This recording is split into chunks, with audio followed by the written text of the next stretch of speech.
మీ ఇంట్లో ఆవు ఉందా, మీరు గోవును పెంచుతున్నారా, ముందది చెప్పండి అన్నారు.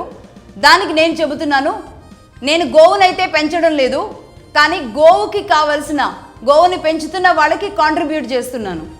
నా ఉద్యోగ రీత్యానో లేదంటే నా పరిస్థితుల రీత్యా సాధ్యం కాదు, నాలాంటి వాళ్ళు అనేక మంది ఉంటారు. కాబట్టే కనీసం ఏ ఒక్కరైనా సరే ఒక సంకల్పం తీసుకొని మొదలు పెట్టాలి అని.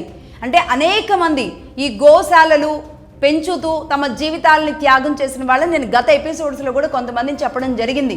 వాళ్ళందరినీ కూడా ఈ వేదిక మీదకి తీసుకొచ్చి కూర్చోబెడతాను.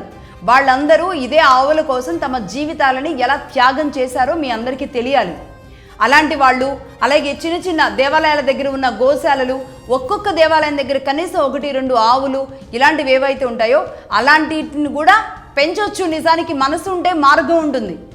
కాబట్టి దాంతోపాటుగా ఇలా పెంచలేని అనేక మంది ఇంక్లూడింగ్ మీ, నాతో సహా అందరం కలిసి మనం ఎలాంటి నిర్ణయాలు తీసుకోవాలి, చేయి కలపాలి. ఈరోజు గోవును పెంచడం కోసం చేయి కలిపి అందరం ముందుకి ఒక ఉద్యమంలాగా తీసుకువెళ్ళే రోజు రావాలి.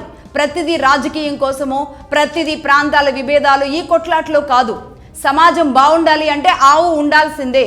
ఆవు ఉండాలి అంటే గనక అందరూ ఈ ఆలోచనని ఏకీభవించాల్సిందే. అందరూ కలిసి ఒక మార్గంలో నడవాల్సిందే. అది ఏ మతం అయినా సరే ఆ మార్గంలో నడవాల్సిందే. ఇది నెంబర్ 1 మీరు అడిగిన ప్రశ్నకి నా సమాధానం. అలాగే నెంబర్ 2, గడ్డి మీరు పంపిస్తారా, మరి ఆవులను మేము పెంచుకుంటాం అంటున్నారు. నిజంగా మీకు ఆ బలమైన సంకల్పమే గనక ఉంటే, మీ చేతులతో మీ ఆవును పెంచాలి అన్న బలమైన సంకల్పం గనక మీకు ఉంటే, ఆ స్తోమత, ఆ పరిస్థితి, అనుకూలతలు అన్నీ మీకుంటే గనక గడ్డి కూడా దానంతటికి అదే వస్తుంది. మీరు హైటెక్ సిటీలో కూర్చొని ఉన్నా సరే గడ్డి దానంతటికి అదే మీరు పెంచుకునే ఆవు దగ్గరకు వస్తుంది. నా సమాధానం ఇది నెంబర్ 2కి.